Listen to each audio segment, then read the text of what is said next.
I want you to try something for me. It sounds really simple, but it's actually impossible. Try to visualize nothing. Nothing. You mean like just close your eyes and picture a total void? Exactly. Picture that space between the stars. You're probably thinking of this huge black canvas, just empty, silent. Total darkness. That's what everyone defaults to. It's intuitive. Light is the thing, and darkness is just what's left when that thing is gone. Right. It's a switch. It's Huh. either on or off. And we tend to look at the universe, and honestly our own lives, in the exact same way. It's this fight between two opposites. But the sources we're looking at today are asking us to basically throw that entire idea out. It's a huge idea to throw out. Yeah. But it turns out, when you look at the research specifically where high-level physics and biology intersect, this concept of nothingness is pretty much a myth. Yeah. And just a heads up for everyone, we're doing a bit of a strange genre bend today.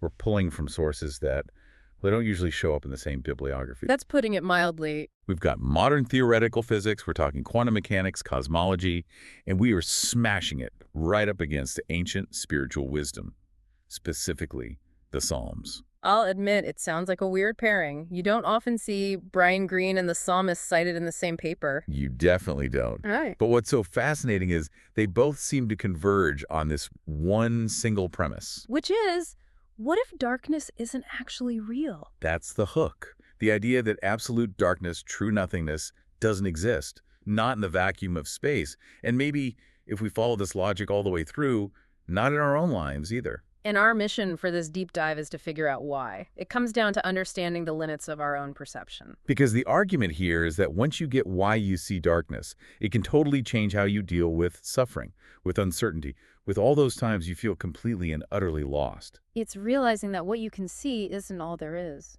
So let's just jump right in. We have to start with the physics, with the vacuum of space. Because, when I look up at the night sky and I see those black gaps between the stars, my eyes are screaming at me, that's empty space. Right. And for a long, long time, that was the scientific view, too. It's a vacuum, a void. You take away all the stuff, the stars, the planets, the gas, and what's left is nothing. But then we get to Brian Greene. The theoretical physicist, yeah. We're pulling from his book, The Hidden Reality.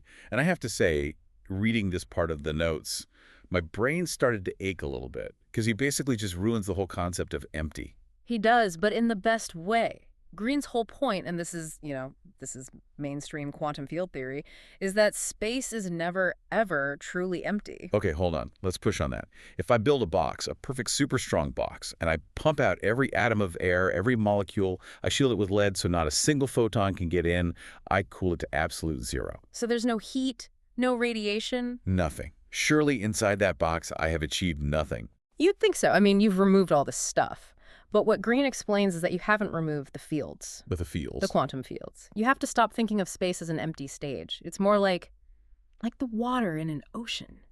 Even if there are no fish in a certain spot, the water is still there. So space itself is a substance. It's a medium filled with these fluctuating energy fields. They are everywhere, and they are always active. So inside my perfectly empty box, there's still stuff happening. It is fizzing with activity. Physicists call them vacuum fluctuations. You have particles literally popping into and out of existence all the time, virtual particles. There's a jitteriness to space itself. A hum. Metaphorically, yeah, it's like a boiling soup of energy.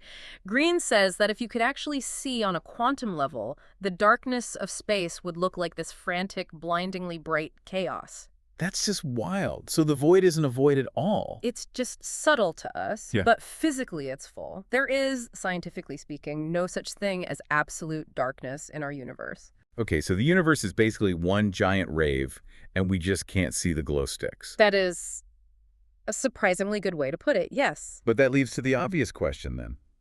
If the universe is this boiling soup of energy, why does my bedroom look pitch black when I turn off the lights?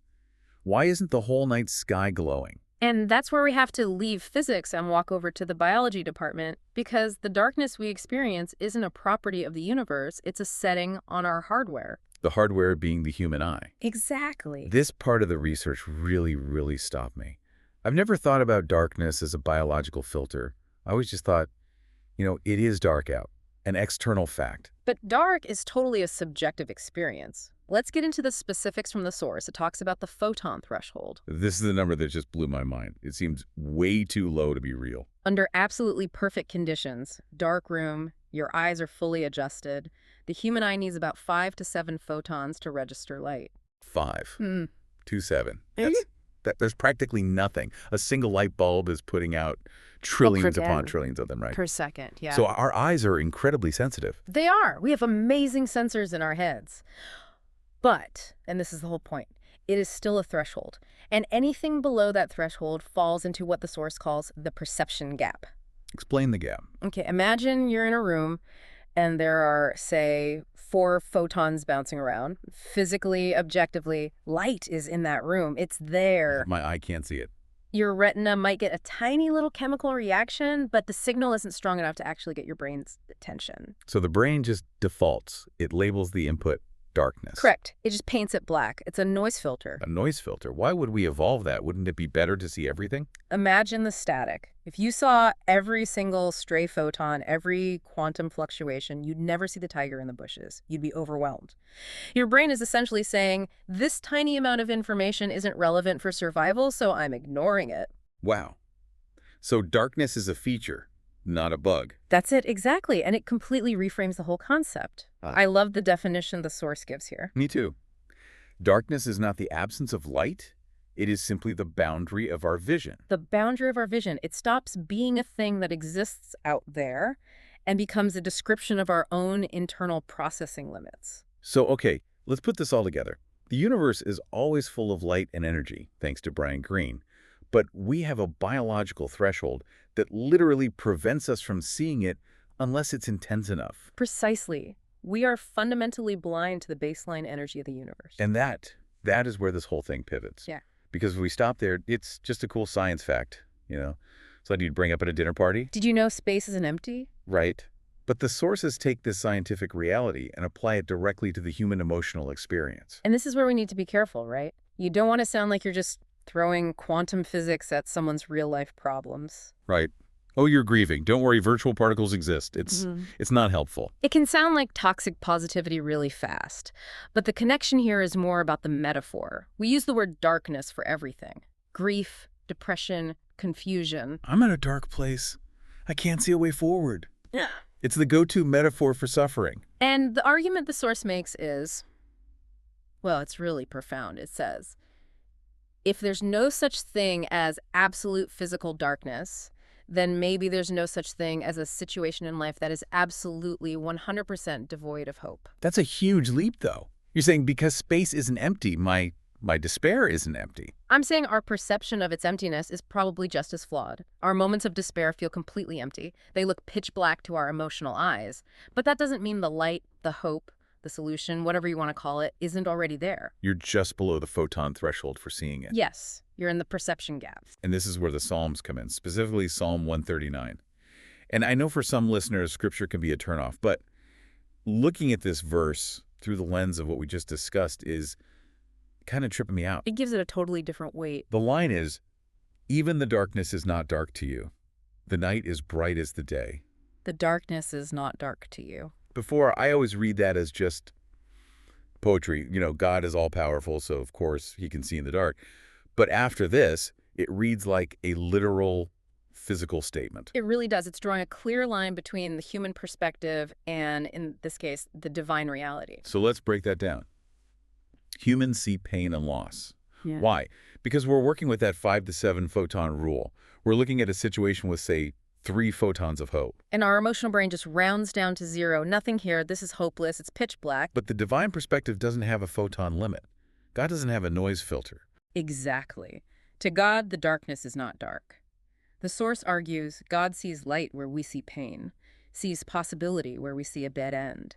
Not because God is ignoring our suffering, but because he sees the full reality, including the parts we can't perceive yet. It's comforting, but it's also incredibly challenging. It means my own assessment of my life is, at best, incomplete. Incomplete is the perfect word. When we rely only on what we can see and feel, the darkness can feel absolute. It feels like the final truth. But this is suggesting we trust that there's more to the picture, that the light is present, even if it's beyond our perception. So how do we do that? Let's make this practical. I'm listening to this. I just lost my job. I'm going through a divorce, whatever. Knowing about vacuum fluctuations doesn't pay the bills. How do you actually live with the light? This is the psychological shift. The source says it's about moving from a need for verification to an attitude of trust. Verification being, I will believe there's hope as soon as I see the evidence. Exactly. Show me the 5 photons, show me the job offer, then I'll feel better. We want the spotlight, the neon sign. But life so rarely works that way. It usually operates in that subtle 3 or 4 photon range. So if you're only looking for the spotlight, you're going to miss the faint glow that's actually showing you the way out. It means relying on courage and hope instead of just visual confirmation. It's accepting that I can't see it is not the same thing as it isn't there. The source talks about using the eyes of faith. And I think even if you're not religious, you could call that the eyes of patience. Or maybe even curiosity. Curiosity is a great way to think about it. The call to action is to look patiently and attentively, to resist that powerful urge to just declare a situation hopeless because the answer isn't obvious yet. There's a line from the notes I just love. If one looks long enough, they may discover that light has been present all along. And that phrasing is so important. Not that light arrived, not that someone flipped a switch, but that it was present all along. We just had to adjust our vision to finally be able to see it. It's just like the Brian Greene point. The energy field was always there. The box was never empty. We just needed a more sensitive instrument. And for us, that instrument is often just time, or a change in perspective, or getting quiet enough to sense what's really there beneath the noise of our panic. You know, it really comes down to cognitive framing. If you tell yourself, I am in a void, your reaction is despair. You shut down. You can't build on nothing. The void is the end. Hopeless. But if you frame it as, I am in a space where the light is currently too faint for me to see, that's a completely different story. That's an active statement. It implies that if you wait, if you look closer, something can be found. It keeps you in the game. It reminds you that the limitation is in your perception, not in the reality of the situation. As we start to wrap this up, I want to leave everyone with the questions the source poses, because this is all just interesting theory if we don't actually apply it. Right, so take a second, whatever you're doing, and just ask yourself, what part of my life feels dark right now? It could be your relationship, your career, your health, maybe just a general anxiety about the world. Name it. And then the second question, can you hold it gently, trusting that light is already there, waiting to be seen? And that's such a gentle instruction. It's not, can you fix it? Yeah. Or can you figure it out? Just, can you hold it? Can you trust the physics of it? Trust that the darkness is just the current boundary of your vision. We've gone from Brian Greene's quantum vacuum all the way to the poetry of Psalm 139, and they both point to the same conclusion. You are never, ever in a true void. Never. The box is never empty. So I want to leave you with one final thought to chew on. We've talked a lot about that biological threshold, needing those 5 to 7 photons. The trigger point for our vision. Right. So if darkness is just our inability to see what is already there, then maybe hope isn't about waiting for some new solution to arrive from the outside. We're always waiting for the cavalry, aren't we? Always. But what if hope is simply the process of acquiring the tools, or maybe just the patience, to see the solution that's already standing right in front of you? It's not about waiting for a new sunrise. It's about learning to see with new eyes. Exactly. Thanks for diving in with us.